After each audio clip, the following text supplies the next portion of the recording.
the RTE Rugby World Cup podcast, sponsored by Bank of Ireland. Hello and welcome along to the RTE Rugby World Cup podcast. The bye week for Ireland is over and the focus now shifts to the final Pool B game against Scotland this Saturday night at the Stade de France. A lot of permutations for what Ireland and what Scotland need. If you want to see it all broken down point by point in great detail, Michael Glennon has done so on rte.ie/sport. The simple scenario from an Irish point of view, though, is win or draw, and Ireland are through to the quarterfinals in first place.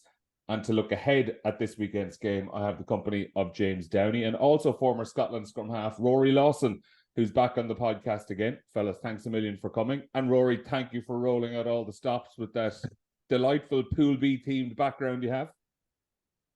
No, great to be here, Neil. Thanks for having me. And yeah, there's some memories in amongst those jerseys, some probably sweat, blood, and tears in those jerseys as well. But yeah, all fun and games. And look, as you framed it, it's down to the final game of the pool for both of these sides, and what a mega game we've got in store. Whose Ireland jersey and whose South Africa jersey is that actually? Well, based on the size of it, it could well be Conor Murray's Ireland jersey, and the South African one's actually Francois Huhard's. So it makes me feel quite old because Francois is still trucking along, as is Conor, but I'm significantly over the hill at that stage. But I think the Ireland one was possibly a World Cup warm-up game back in 2011. We played Ireland in the warm-up, so I chucked that one up, and the South Africa one was, I don't like talking about it, but the last time we beat them. So there we go. Right. Well, that might be Conor Murray's debut jersey then. World Cup warm-up 2011. That's when he got his first go. You might have a bit of history there, right behind you, James. Though all the pressure is on Ireland this week. I think it's fair to say the fact that they've had, on one hand, a week's break to refresh themselves from the win against South Africa, but also they've had, on the flip side, if people are feeling a bit negative or worried, they've had an extra week to stew on a little bit of pressure, and it is knockout rugby essentially from here. This is a last 16 game, I suppose, rather than a pool match in a way. Yeah, and look, I think you've hit the nail on the head of that. It's knockout rugby from where we go now. You know, they can afford no mistakes, they can afford no slip ups, no more experimentation. I'm sure we'll talk about the side later on and what they're going to do. But just to put what I think there, I think you got to go full gun. You know, you got to be fully stacked against this Scottish side. And look, Gregor's going to be sitting there, and he's mentioned it already in the press that he's, you know, what's the point in turning up? You know, the Irish lads are through. Sure, they're playing New Zealand in the next round. And anytime anyone says anything, and anytime we say anything in the press or anything, it's going to go straight up in that dressing room, and it's knockout rugby. All Scotland need to do is produce one performance, and they're through, and Ireland are out. So for your last 4 years preparation, it's down to this. So this is what it's all been built up to. This is what Andy Farrell has been focused on. And look, Ireland are favourites going into this. I think rightly so in what's gone on, especially the past couple of years. But they have to deal with that pressure as well. And it's nice to be talked about as well. You see other teams. Quiet week last week, we weren't even playing, and teams are speaking about the Irish side, and it's something that they have to get used to. You know, you're number one in the world, and you can't be this underdog team anymore. And if we're going to be favourites, I think we are clear favourites.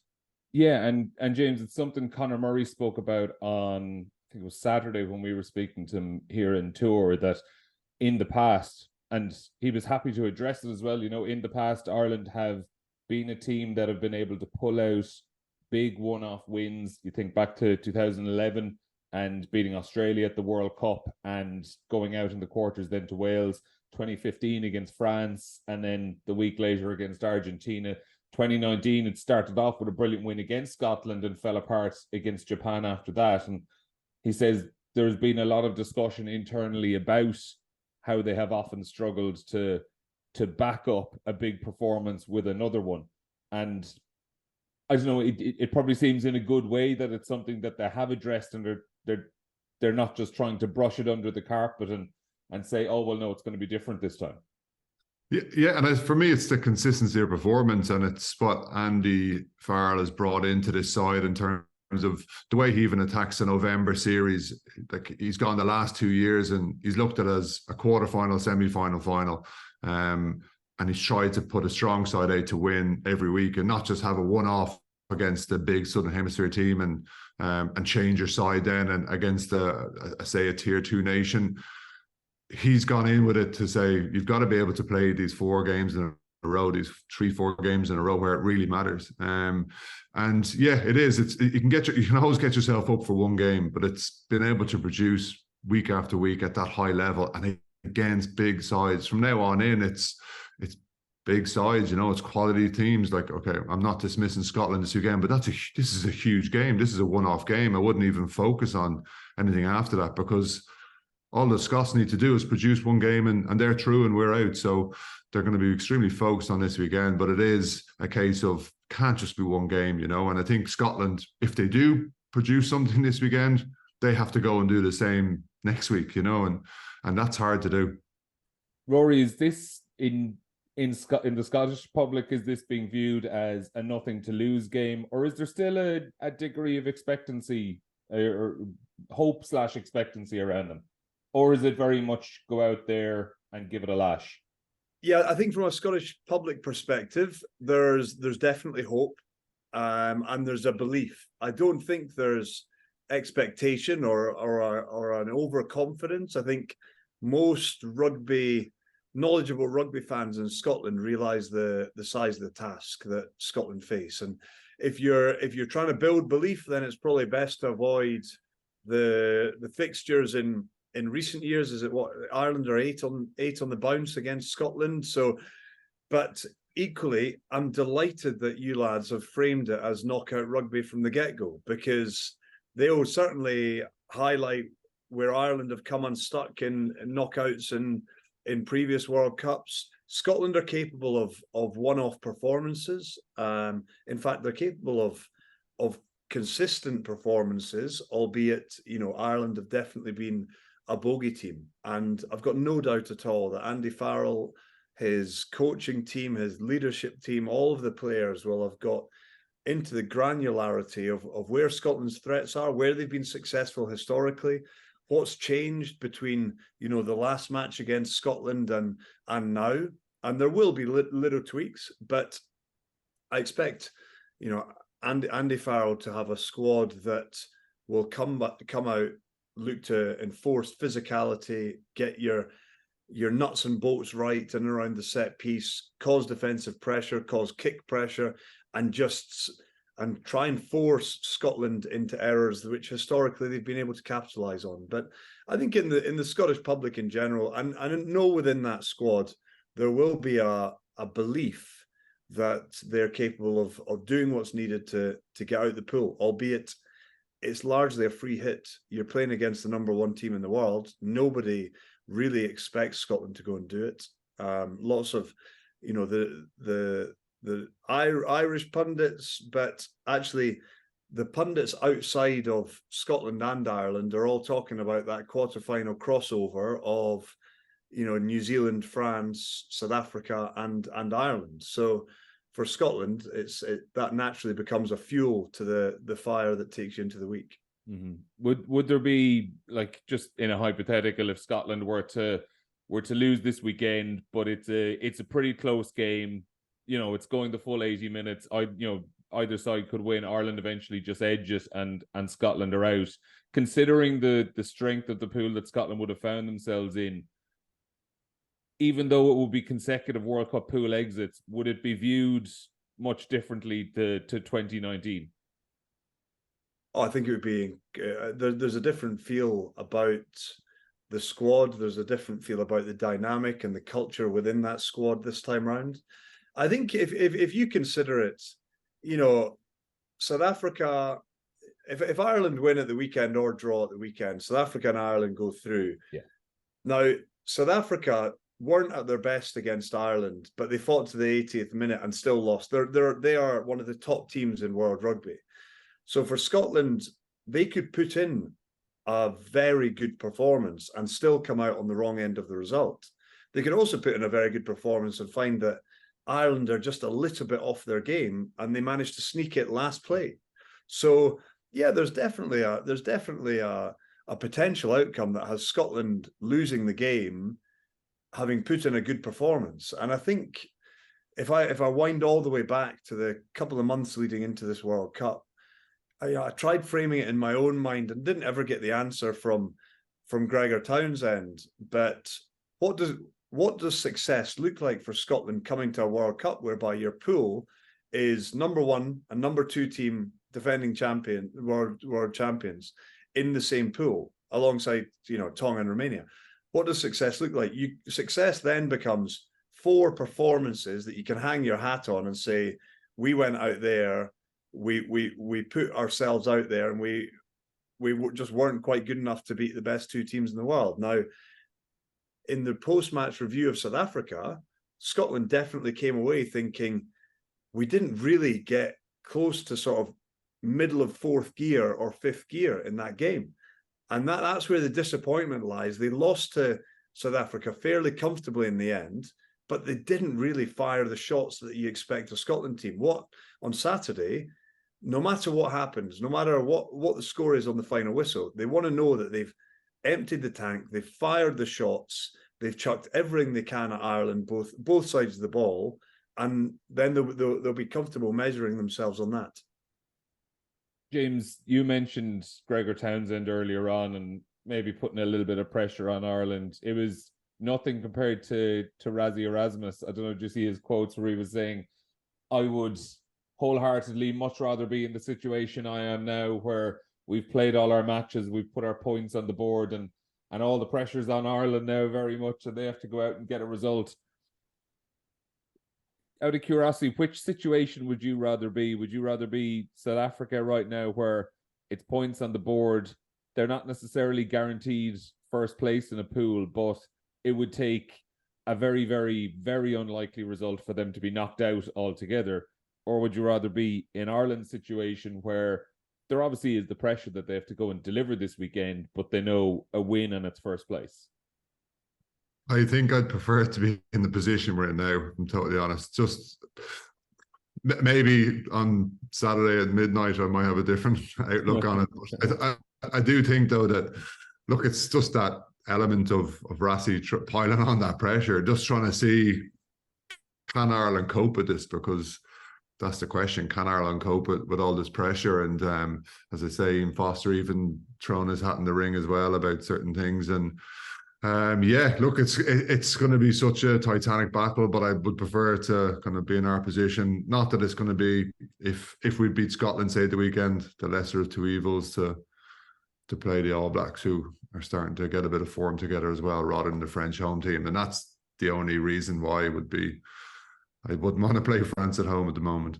It's brilliant mind games, isn't it? I think it's absolutely brilliant. Rassie Erasmus just chucking grenades in there. I remember in the lead up to the Scotland game in the opening of the World Cup, on his Twitter or X profile, he was all of these followers follow Rassie Rugby or whatever his handle is, and he followed one account from his own Twitter account, and that was Scottish Rugby. So it was, and he's just, he's full of it. He loves chucking grenades, and in this position, they're sitting knowing that it would take an extraordinary run of kind of outcomes for them to be knocked out. I think for Andy Farrell's group, when you just look at the winning record, the momentum they have coming into this, for me, it then becomes the fuel of Scotland's approach to Saturday, and we'll get into that in due course. But Ireland at the moment know what it takes to win. They know what it takes to win against the top teams. They understand winning. In fact, so much so that they won't really remember what it's like to lose. And sometimes you need losses to fuel that drive. But also, there is an element of that mindset that says, look, if we put what we're capable out on the field, we will win this game. And that, that genuine belief in the minerals and the ingredients you have in the squad, but also that winning know-how. Winning test matches isn't straightforward. Winning tight test matches is even more difficult. But Ireland have shown that consistency again and again and again to be able to do it. Now, how Scotland play on that, how, they'll have, there's a guy, Aaron Walsh, who's in that as a sports psychologist. I'm sure Ireland would have the equivalent, right? But being able to almost, for Aaron Walsh, being able to be the guy put himself in the Ireland camp and think, right, how would that person be creating scenarios that may unsettle Ireland and protect against them? And therefore, how does Scotland create those scenarios to be able to build any element of doubt? You see it whether it's at Wimbledon and Ryder Cup golf, in rugby and football. Pressure does funny things to people. And how Scotland can create that pressure on Ireland is the big ask of Gregor Townsend and his squad. Yeah, and it's interesting you mentioned that the sports psychologist with Scotland, because after 2019 with Ireland, they did their report about what went wrong over the campaign, and one of the terms that came up, I believe there was a performance anxiety within the squad, and they've since brought in Gary Keegan, who he's the god of sports and performance coaches in Ireland, I would say. And James, it's been really interesting, having seen over the last couple of years being at press conferences and things, the amount of times that players are mentioning the work they're doing with Gary Keegan unprompted, just bringing it up themselves about what they're doing with him, whether it was Jack Conan last week speaking about he had his injury setback when they first arrived in France and the work he was doing with him to get his head right. It's really important, the role that these coaches are actually having, isn't it? Oh, it's huge, because it's as Rory mentioned there, it's these games that are just so close and it's so tight, and you need that little 1%. It's under that pressure where these errors occur, and you don't want to make that error. No one wants to think about that and have that performance anxiety, as you mentioned. So it's key that someone like a Gary Keegan comes in and gets the player in the right mindset. If someone knocks it on, you forget about it, you move on to the next thing, and you have coping mechanisms. And look, when you're out there and you're under pressure, it just becomes that norm. And he mentioned there that it's that finding a way to win, and they learn how to do that as well, So these players as well, you mentioned, look, about injuries as well. It's just for something to take the focus off too, but it's crucial, because it is these small little things that can get you over the line, that will have that little bit of advantage, especially in the top games, because everyone's so close and it's a game of small percentages and margins, and to have that little extra percent that someone like, say, Gary Keegan brings can be crucial. Yeah, Neil, I think when you consider it, times are changed now. I think historically sports psychologists, James and I were playing, sports psychologists would have been around, but you typically went to them if you had a problem.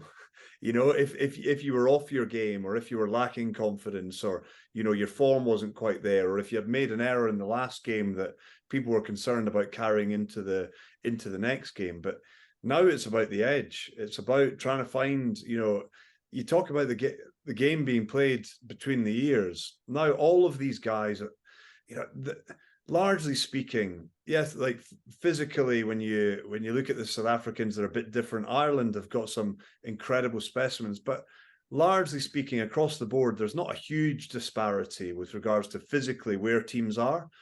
So, but between the ears is where the game's won and lost. And it's the same, now I think it's about finding your edge. I think the guys are proactive in saying, right, where can I move the dial? How can I get better? Because that's what professional sports about. It's all too infrequent in day-to-day life in the world of civvy world, whereby I know that Aaron Walsh is quite big on sort of anchors at the start of a week. So the start of any match week, it's around having these anchors that you latch onto. So whether that's the energy in the room, whether that's about the effort, whether that's about connecting, whatever it may be, that's the kind of common thread that runs through every week. And it might just change week on weeks, but it just gives you a different focus and a different dynamic to the squad.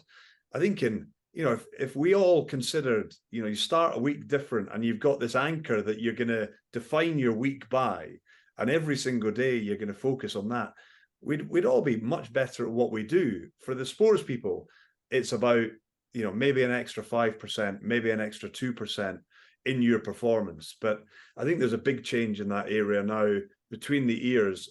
It's very difficult. The one caveat I would say of that, it's really difficult to recreate the scenarios of pressure when there's the jeopardy's not there.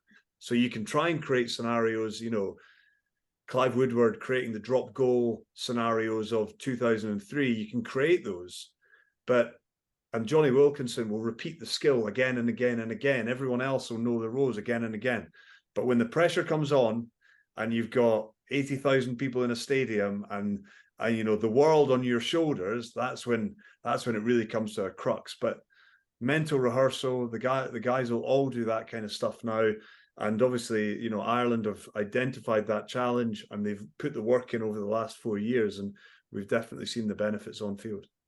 Is it, well then, to move it on, is it a good example of what you were saying there, where Ireland probably have developed that edge, Scotland are still finding it?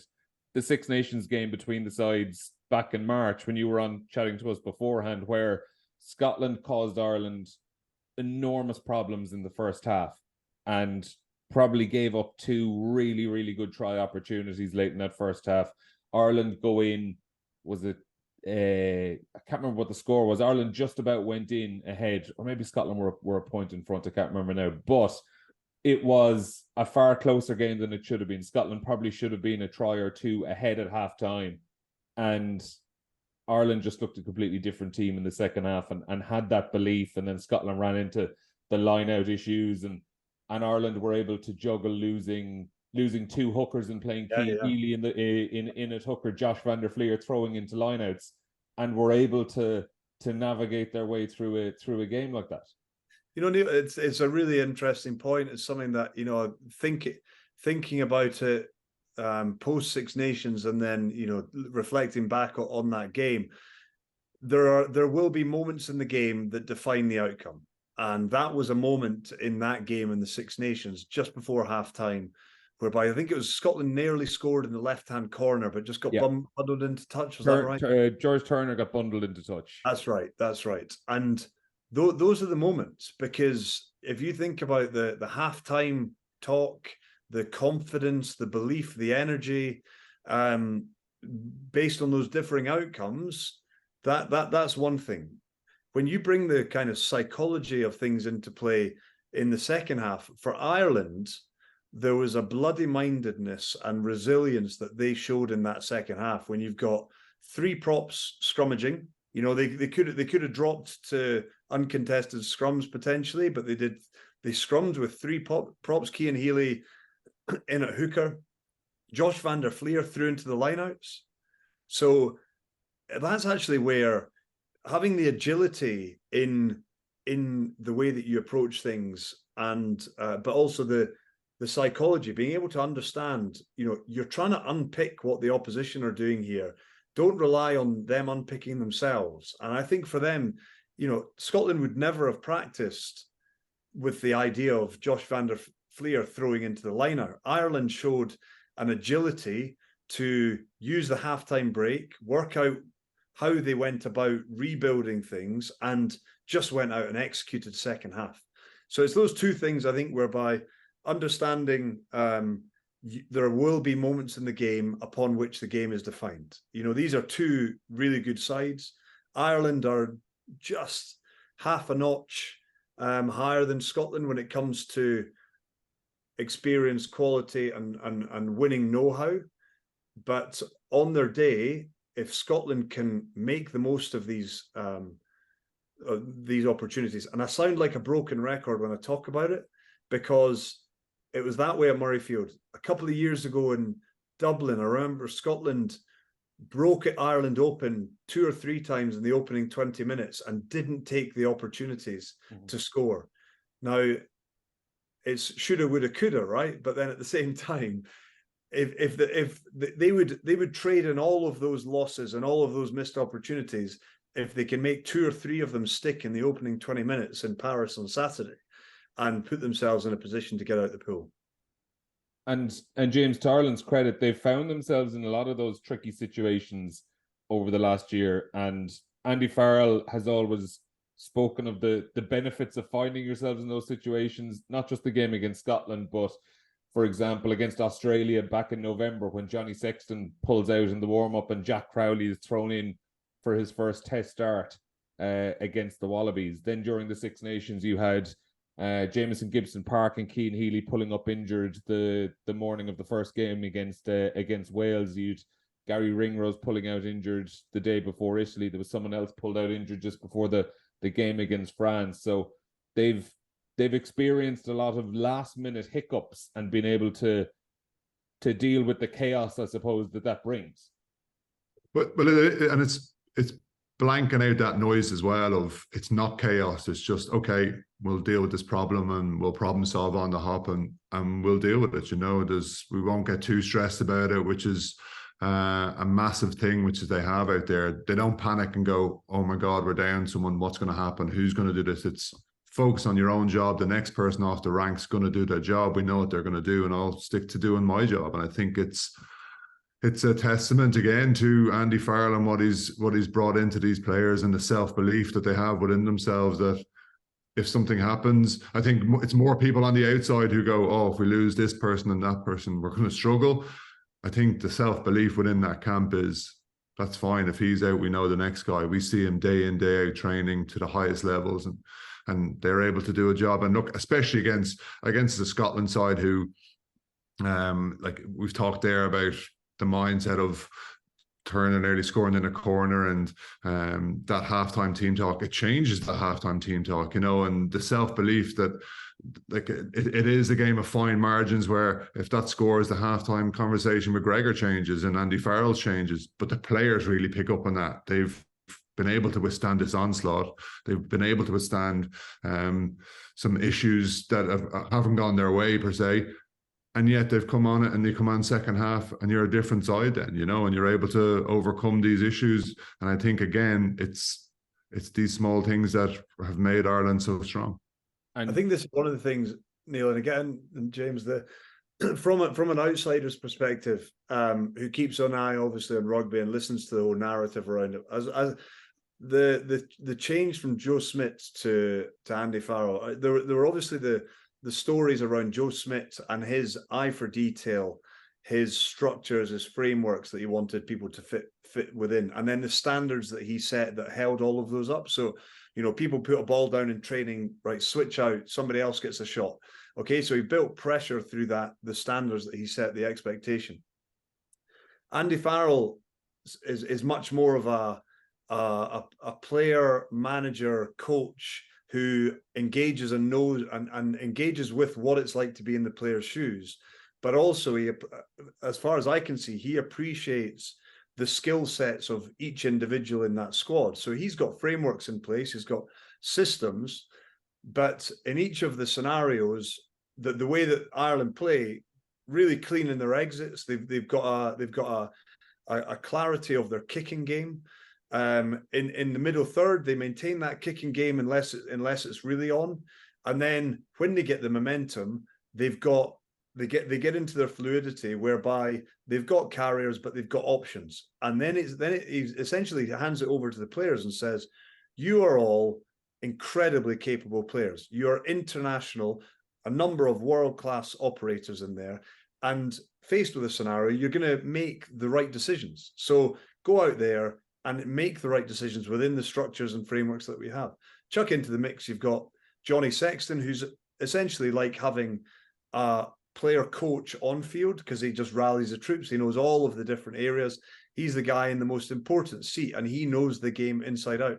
And that's what you see from Ireland, is a clarity that is unrivaled with regards to what the expectation is of you going out there and delivering in the green jersey. They've obviously got the nuts and bolts of it and a strategy that works against almost every opponent, but they've got the ability to adapt based on the the challenges they face. And there's an awful lot to be admired about that, because rugby is a complex game. It's often overcomplicated by coaches, but the simplicity that Andy Farrell has brought to the scenario, whilst also giving flex to his players, is really, really admirable. In terms of selection this week, I think both sides will be naming on Thursday. James, we'll start with Ireland. Are you expecting any/many changes from the game against South Africa? The names that jump to mind would be Dan Sheehan, came off the bench against the Springboks, is fully fit now. Jack Conan is available as well. Conor Murray was very, very impressive at the Stade de France last time. What would you be thinking in terms of changes? Certainly wouldn't tweak too much. Pretty much the three that you've mentioned there. Maybe potentially bring on Jack Conan onto the bench. Be harsh potentially on Ronan Kelleher to sub him out. But then again, you want to give Dan Sheehan in there and get him going as our pretty much first choice hooker. With Conor Murray, I'd like to see Jamison start again at 9 and Conor Murray come on again if we need that level head at the end just to control things. And Conor knows exactly what he wants to do in that pivotal position. But I don't think you can make too many changes. You have to go strong. We mentioned at the top of the show, it's knockout football, so you've got to go as strong as you can, and I wouldn't expect too many changes. Rory, you're the scrum half, obviously, and from the Scottish point of view, which would you rather not see starting the game? Who would you be more comfortable with starting that game from the opposite side of things? It's a really interesting question to pose. My sense is Jamison Gibson Park. If you're playing against a side that he's at 9, he's got the basics to be, he's got a kicking game and good passing game. But the one thing that jumps for me is his ability to bring tempo and pace to things. And if I think from a Scottish perspective, Ireland won't just come out and look to physically batter Scotland. They're sharper than that. They're more creative than that. They understand that the winning the collisions and building momentum and gain line is a fundamental of any team. But I think Jamison Gibson Park, the pace and tempo that he brings to an attacking team is massive, and that is what I think sets him apart. As James says, being able to bring Conor Murray off in whatever scenario, whether that's maintaining the tempo for the final 20 minutes or coming in to put the game to bed, I think he's a better player in that regard. I think he's got so much experience. It's unbelievable. But for me, I think I would prefer to see Conor Murray's name on the starting team sheet. Albeit I still think that Jamison Gibson Park is one of those whereby scrum halves can sometimes get a little bit isolated defensively off set piece, scrum in particular, whereby you're the first defender out.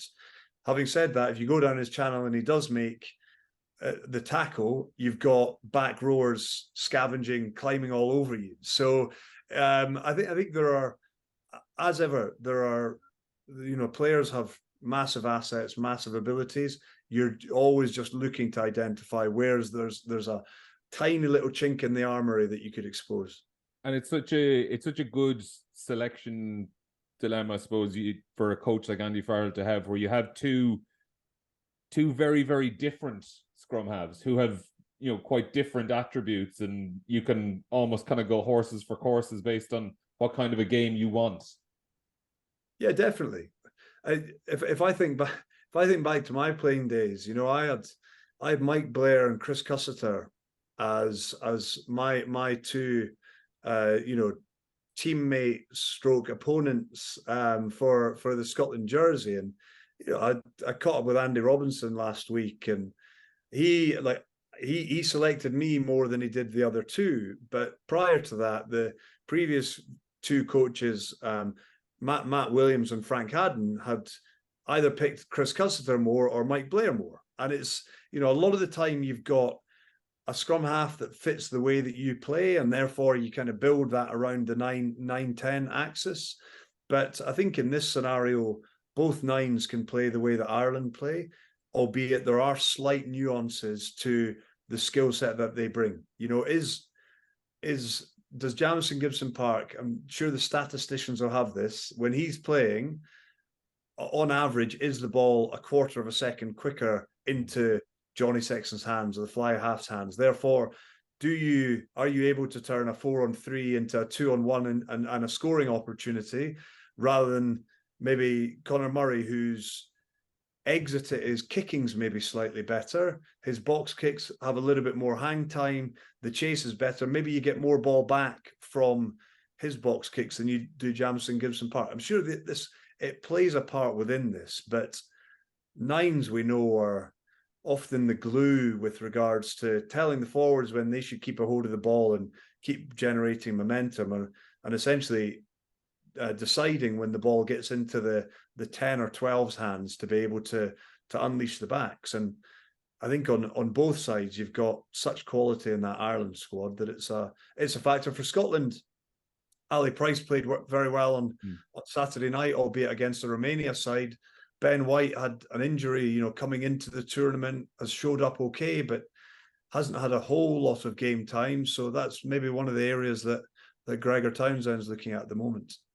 Well, a key one from the Scottish point of view then, Rory, would be what to do in the centre and what your plan is for someone like Bundee Aki, who's arguably been in player of the tournament form through these first 3 games. And we would have seen during the Six Nations Tuipulotu and Hugh Jones caused Ireland a lot of problems, particularly in that first half in Murrayfield as well. But do you have to kind of weigh it up with someone like Chris Harris, who's probably a really, really experienced and noted defender, to have a plan in place for Bundee Aki? What way would you be leaning there?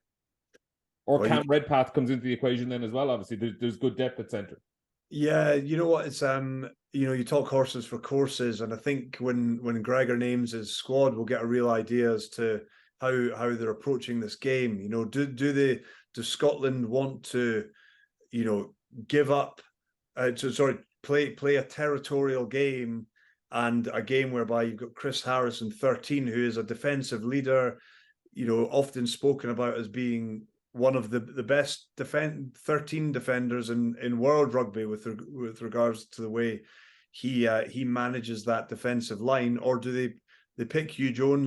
Yeah, I think when Gregor names his side on Thursday, we'll get a really clear idea as to what Scotland's strategy is going into this match. If Chris Harris is named, we know it's probably going to be Scotland, that bit of a territorial arm wrestle, hold Ireland out defensively, and then capture the opportunities when they come Scotland's way. Equally, if Hugh Jones gets picked in the number 13 jersey, we know Scotland are going to go and give it a proper crack. They're going to try and stress Gary Ringrose and the outside defenders, the back 3 last defenders in that back line. So it'll be both jerseys, I believe, are up for grabs in the centres. And at the end of the game on Saturday, I really did feel that Cam Redpath could be a bit of a bolter, if you like, within the selection on Saturday. He has shown up incredibly well for Scotland when given the opportunity. I think he's got a slightly different skill set to Sione Tuipulotu, potentially a little bit less dominant in the carry, but he's still a good carrier. He's got great footwork. He's excellent defensively and often goes for the ball strip tackle. He reads the game incredibly well, and he's also got this confidence about him and a belief whereby I won't have his stats and his opponents, but I'm not sure he's played against Ireland before. So do you chuck someone like that into the mix, because they don't know what it's like to lose to Ireland? They go out there and they don't know any different. So yeah, it's going to be an interesting dynamic. My gut would say Gregor would go Finn, Sione, and Hugh Jones, but I wouldn't be overly surprised if there was one of the one of the other two centres that's named. Interesting. Nearly out of time, but a couple of quick bits I do want to ask. James, all going to plan for Peter O'Mahony if selected. He would win a 100th Irish cap this weekend. And I'd like to go back to when you were playing with him at Munster, and he would have been given the captaincy at a fairly young age. I'm sure you can speak about what sort of a leader he was, particularly taking on the captaincy at Munster when he was probably still in his early mid-20s, surrounded by a lot of players who were still involved from some big days with big trophies. Yeah, look, I think it's a testament to him as a person that he's made it to 100 caps. You know, I think when you mentioned there, I was in Munster, you had the likes of Paul O'Connell, you had Donnacha O'Callaghan, you had Ronan O'Gara, you had Stringer, like you had all these senior players, and yet when someone's picked out from an early age and they have these abilities and they are able to talk and hold a room, Pete's one of these people, you know, and when he speaks, you listen. But I think he's one of these players as well that doesn't go around banging heads or anything like that. He's very controlled, leads from what he does in the field a lot of the time. Will speak extremely passionately beforehand as well, but once he's out there, he's just one of these people who puts his body on the line, and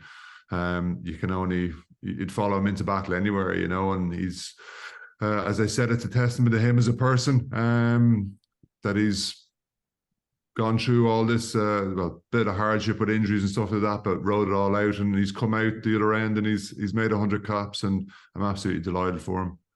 Neil, for what it's worth, he loves playing against Scotland as well. He's had, you know, the number of man of the match performances he's put in against Scotland. He's one of those guys that he's the pantomime villain, if you like, for Scottish players. He just knows how to get under the skin. He's such an awkward player to play against, and you know, credit to him. Getting to 100 caps for anyone is a massive achievement. But you know, I wouldn't know Peter O'Mahony personally, but the way that he operates on a rugby field, he's a different beast by the sound of things to what he is off it, and there's a lot to admire. Finally, just for yourself, Rory, we may or may not see him this weekend, but I couldn't let the opportunity pass without asking about another Munster man and now Scottish man, Ben Healy. Obviously, early days, we've seen him in the Scotland jersey, and he may or may not be involved this weekend. But I would just be curious to see what's been the early perception of what he's brought to Scotland. Yeah, I credit to him. I spoke with him after the Georgia game, I think, in the World Cup warm-ups, and he's taken a huge step, you know, to move away from Munster, where he grew up, and played his rugby is a big shift. But he's seen an opportunity to challenge himself, to go into a different environment, to try and find a different gear and at a core level to play international rugby. And he's come into that Scotland jersey, and he's done himself incredibly proud. I think for a number of only Scotland rugby fans, so, you know, aside from the URC, he would have been a face and a name that lots of people wouldn't have known anything about.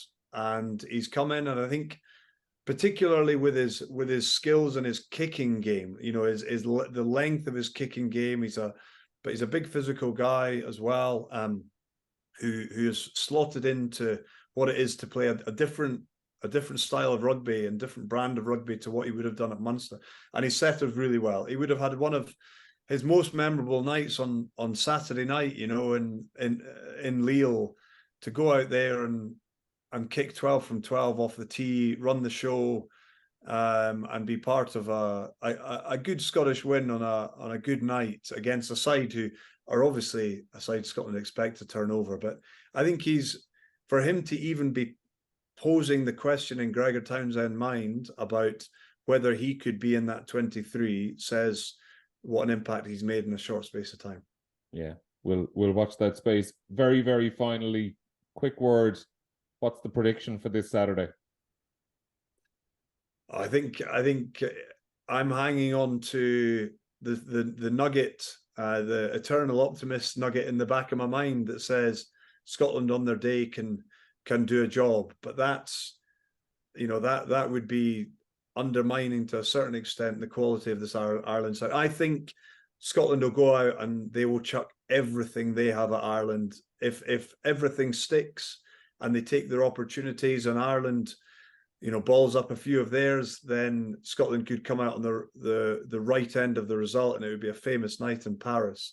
And they've had a few of those, but I think Ireland might just have a little bit too much. James? Yeah, pretty similar. I expect Scotland to make it a dogfight. We've seen the no love lost between the side over the past couple of years, and I expect it to get pretty niggly in there. But I just think that Ireland had that extra little bit of quality at the moment just to pull away. I'm hoping, Neil, that my poor history of predictions is going to continue when I make that prediction, of course. Well, fellas, it's been great having you on. James, thanks as always. And Rory, we'll get you back on before Ireland play Scotland in the final. There we go. That'll be the deal, all right? The deal. That's the deal. I'll get rid of the South African jersey for that one. Fellas, that's been great. Just a reminder for people listening, so much rugby coming your way on RT2 and RT Player over the next few days. New Zealand against Uruguay is on Thursday night. We also have France against Italy on Friday evening. 2 games on Saturday, Wales against Georgia and England versus Samoa. And there's radio commentary on RT Radio 1 of Ireland versus Scotland. And then on Sunday, Tonga versus Romania in Ireland's Pool B, and Fiji against Portugal is the late game on Sunday night. That is it from the RT Rugby World Cup podcast for today. Thanks to James and Rory again for coming on. We'll have another pod ready to go for you first thing on Thursday, and we'll speak to you then.